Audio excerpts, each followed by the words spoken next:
अस्सलाम वालेकुम एवरीवन। आज का जो हमारा टॉपिक है उसमें हम देखने वाले हैं SISO mode. Basically serial input and serial output mode को थोड़ा सा डिटेल में देखने वाले हैं। और ये बेसिकली हमारे पास है शिफ्ट रजिस्टर। शिफ्ट रजिस्टर क्या होता है कि उसमें डेटा की जो बिट्स हैं वो शिफ्ट होती हैं एक फ्लिप फ्लॉप से दूसरी फ्लिप फ्लॉप के अंदर। उसको अभी हम देख लेते हैं। अब एक और चीज़ जो है वो इम्पॉर्टेंट है कि शिफ्ट रजिस्टर की भी दो टाइप्स होती हैं, एक right shift and left shift.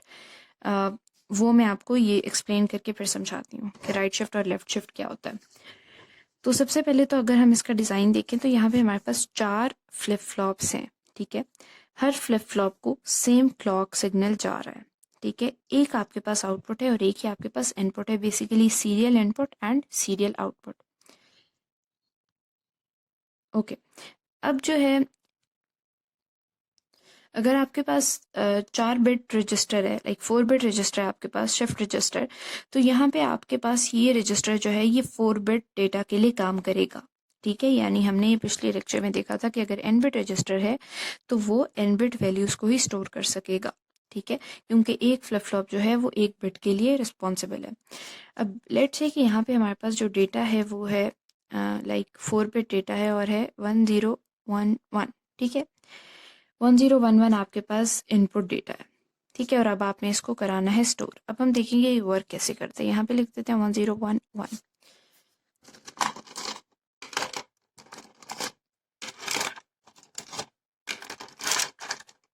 Okay, अब सबसे पहले तो हमारे पास जो है लीस्ट सिग्निफिकेंट बिट है। ठीक है, और ये हमारे पास है मोस्ट सिग्निफिकेंट बिट।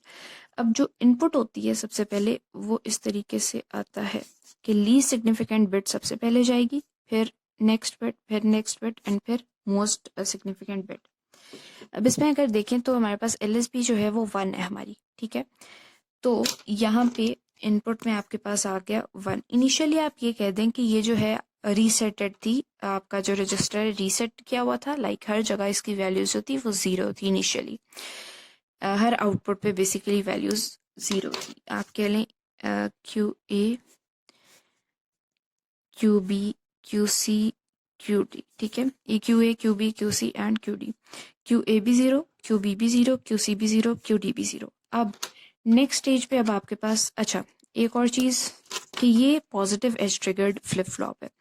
मतलब ये कि ये अगर आपके पास क्लॉक सिग्नल है तो जब भी इसका पॉजिटिव एज आएगा, जब भी लो से हाई में वैल्यू कन्वर्ट होगी, इसको हम पॉजिटिव एज कहते हैं या हम इसको लीडिंग एज भी कहते हैं। तो इस वैल्यू पे आने के साथ ही डेटा अपडेट होगा। लाइक जब भी क्लॉक सिग्नल का पॉजिटिव एज आएगा तो डेटा जो है वो अपडेट हो जाएगा।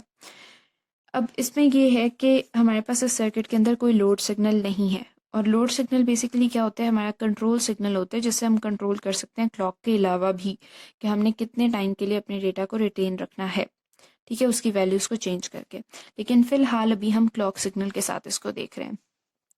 तो इनिशियली आपको पता लग गया कि आपके पास चारों आउटपुट्स जो थी वो 0 थी। अब आपके पास इनपुट की पहली बिट आई जो कि लीस्ट सिग्निफिकेंट बिट है। ठीक है, जब आपके पास पॉजिटिव एज आया आपके पास 1 वैल्यू आई।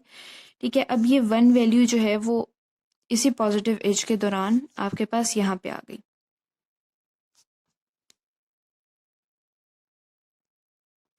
और आपके पास यहाँ पे जो ऑलरेडी 0 पड़ा हुआ था वो आपके पास यहाँ पे आ गया।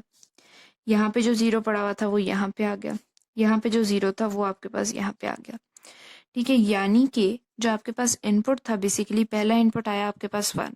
उसके बाद जब पॉजिटिव एज आया आपके पास तो इनपुट, हर आउटपुट बेसिकली नेक्स्ट जगह पे शिफ्ट हो गया। यहाँ पे अगर आपके पास 1 था तो 1 यहाँ पे शिफ्ट हो गया। यहाँ पे अगर आपके पास 0 था तो 0 यहाँ पे शिफ्ट हो गया। अब ये शिफ्ट क्यों हुआ, पहले मैं आपको वो भी बता दूं कि जो डी फ्लिप फ्लॉप होती है उसकी करेक्टरिस्टिक इक्वेशन हमें पता है, QT+1 is equals to D. यानी जो डी फ्लिप फ्लॉप की जो आउटपुट होती है ना, नेक्स्ट स्टेट जो होती है वो सिंपली उसके इनपुट के इक्वल होती है। तो अगर यहाँ पे 1 है, पॉजिटिव एज आने पे उसके आउटपुट पे 1 ही आएगा। यहाँ पे 0 है तो पॉजिटिव एज आने पे उसके आउटपुट पे 0 आएगा, and up to so on. ठीक है, तो जब हमारे पास पहला पॉजिटिव एज आया तो हमारे पास वैल्यूज क्या होगी, QA पे 1 आ गया, QB पे 0 आ गया, QC पे 0 आ गया, QD पे 0 आ गया। ठीक है, अब एक क्लॉक साइकिल जो है वो आपकी कंप्लीट हो गई। अब यहाँ पे जब आपके पास दूसरी क्लॉक साइकिल आई तो आपके पास अगली बिट क्या थी, 1। दोबारा 1 आया। ठीक है, ये 1 पहले से पड़ा हुआ था। अब जब आपके पास पॉजिटिव एज आया तो यहाँ पे 1 आ गया, ये 1 इधर आ गया और ऑब्वियसली ये 1 इधर आ गया। ठीक है, यहाँ पे 0 था ऑलरेडी, ये 0 इधर आया और यहाँ से ये 0 इधर आ गया, ये 0 इधर आया और यहाँ से ये 0 इधर आ गया। ठीक है, तो अब हमारे पास जो अपडेटेड वैल्यूज़ हैं वो अब हम लिख लेते हैं 1 1 0 0। ठीक है, ओके। अब आपके पास दोबारा नेक्स्ट क्लॉक साइकिल आई और आपके पास जो थर्ड बिट थी उसकी वो थी 0। ठीक है, अब क्या हुआ कि 0 था तो ये 0 यहाँ पे आ गया, ये 1 जो है यहाँ शिफ्ट हुआ और ये 1 यहाँ आ गया और ऑब्वियसली यहाँ फिर आ गया। फिर यहाँ का जो ऑलरेडी 1 था वो इधर शिफ्ट हुआ और यहाँ 1 आ गया, फिर यहाँ से यहाँ आ गया, यहाँ पे ऑलरेडी 0 था, 0 इधर शिफ्ट हुआ और यहाँ पे 0 आ गया। अब आपके पास जो न्यू आउटपुट है वो आपके पास क्या है,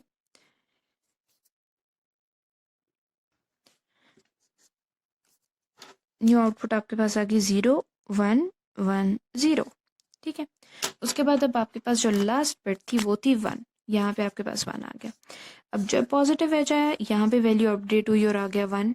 ठीक है, और ऑलरेडी यहाँ पे 0 पड़ा हुआ था, ये 0 आपका आगे चला गया, यहाँ पे 0 आ गया। ऑलरेडी यहाँ पे आपके पास क्या पड़ा था, 1 पड़ा था, ये 1 आगे गया और यहाँ आ गया और यहाँ पे ऑलरेडी 1 पड़ा हुआ था तो ये ऑरेंज वाला 1 और ये 1 आपके पास यहाँ पे आ गया और ये 0 जो आपके पास वैल्यू डिस्कार्ड हो गई। तो अब आपके पास जो न्यू कॉम्बिनेशन है वो ग्रीन वाला हम देखेंगे 1 0 1 1 1 0 1 1। अब अगर हम देखें तो ये जो है आफ्टर 4 क्लॉक साइकिल्स सारी वैल्यूज जो है आपके पास अपडेट हो गई हैं। ठीक है, क्योंकि यहाँ पे 4 बिट शिफ्ट रजिस्टर था। ठीक है, तो आपके पास टोटल 4 क्लॉक साइकिल्स के बाद आपका डेटा जो है वो टोटली अपडेट हो गया। अब ये देखें, ये पहली क्लॉक साइकिल, ये दूसरी clock cycle, then third and fourth.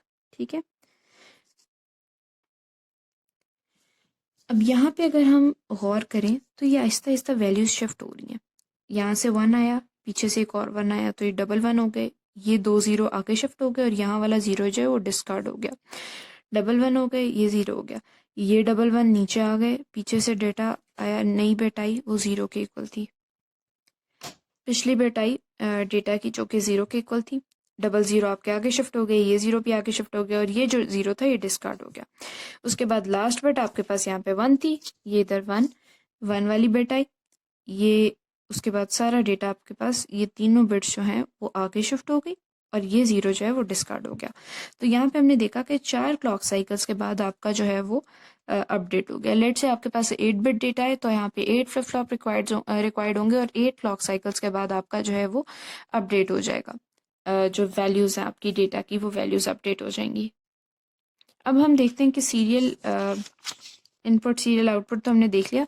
अब हम ये देखते हैं कि राइट शिफ्ट और लेफ्ट शिफ्ट रजिस्टर जिसकी मैंने स्टार्टिंग में बात की थी उसमें क्या फ़र्क है। अब यहाँ पे अगर हम देखें तो यहाँ पे flip flop basically register circuit के लेफ्ट साइड से इनपुट आ रहा है। ठीक है, ये लेफ्ट साइड है जहाँ से हम इनपुट इंसर्ट कर रहे हैं, राइट साइड है जहाँ से हम आउटपुट ले रहे हैं। अब यहाँ पे अगर हम डेटा की मूवमेंट देखें तो डेटा की बिट्स जो हैं वो राइट साइड पर मूव कर रही हैं, तो ये राइट शिफ्ट है।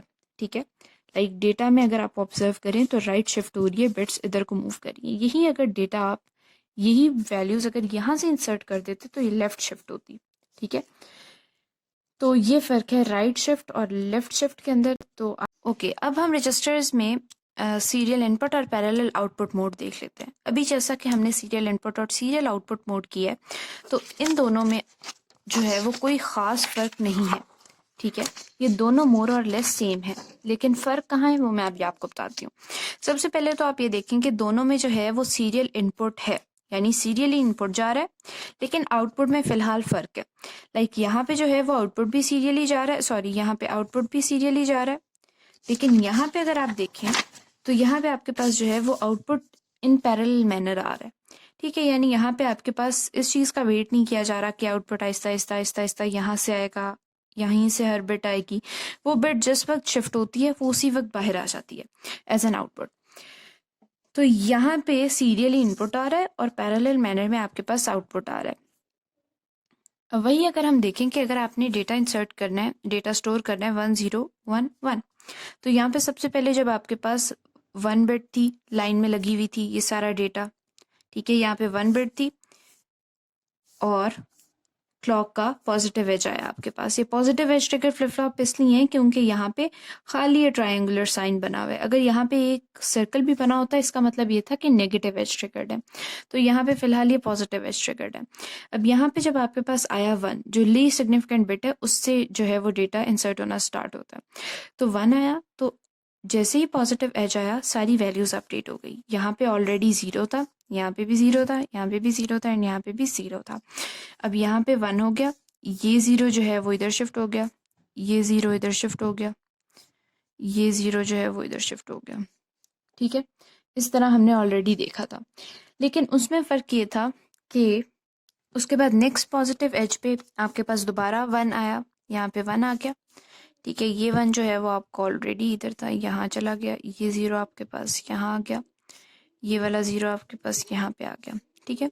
उसके बाद आपके पास 0 आया यहाँ पे, ये 1 आपके पास यहाँ पे आ गया, ये 1 आपके पास यहाँ पे आ गया, ये 1 आपके पास यहाँ पे आ गया, ठीक है। उसके बाद आपके पास लास्ट बिट आई जो कि 1 थी, ये 0 आपके पास 0 यहाँ आ गया, ठीक है। यहाँ पे जो 1 था ये आपके पास यहाँ पे आ गया, ये 1 था ये यहाँ पे आ गया। अब अगर हम देखें तो आफ्टर 4 क्लॉक साइकिल्स आपके पास आपका जो डेटा है वो मिल गया आपको 1011, ठीक है। आफ्टर 4 क्लॉक साइकिल्स आपने अपना डेटा हासिल कर लिया। मतलब ये कि यहाँ से आपके पास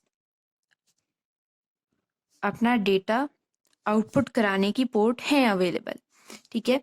आफ्टर 4 क्लॉक साइकिल जैसे जैसे आपका डेटा अपडेट होता गया वो यहाँ पे आउटपुट वाली जगह पे शो होता गया।